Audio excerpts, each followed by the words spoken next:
আপনি যদি একজন স্টুডেন্ট হয়ে থাকেন আর আপনার কাছে এই দুর্দান্ত ল্যাম্পটি না থাকে, তাহলে আপনি বড়সড় কিছু মিস করছেন।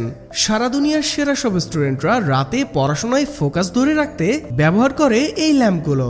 আর বাংলাদেশে আমরা খিদমা মহলই প্রথম ইম্পোর্ট করেছি বিশেষ এই ল্যাম্পটি। এর আলো আপনার চোখের জন্য অত্যন্ত আরামদায়ক, ফলে এর আলোয় পড়াশোনা হয় একদম ফুল ফোকাসে। এটি ফ্লেক্সিবল হওয়ায় আপনার সুবিধা মতো ঘোরাতে পারবেন এবং সাথে ক্লিপ থাকায় যে কোনো জায়গায় আটকাতে পারবেন, ফলে টেবিলে হোক বা বেডে পড়াশোনা হবে এক গতিতে। এর কর্নারে রয়েছে অন অফ বাটন ও চার্জিং পোর্ট। টাচ সুইচের মাধ্যমে 3টি ধাপে আপনার প্রয়োজন অনুযায়ী আলো কন্ট্রোল করতে পারবেন। চার্জের জন্য বক্সে রয়েছে একটি টাইপ সি কেবল ও একটি অ্যাডাপ্টার। এতে লিথিয়াম আয়ন ব্যাটারি থাকায় চার্জ ব্যাকআপ থাকে অনেকক্ষণ। এইটুকু শিওর যে এই ল্যাম্পটি আপনার সংগ্রহে থাকলে আপনার পড়াশোনায় আসবে নতুন গতি। খিদমা মহলের চমৎকার এই ল্যাম্পটি অর্ডার করতে এখনই অর্ডার নাও বাটনে ক্লিক করুন।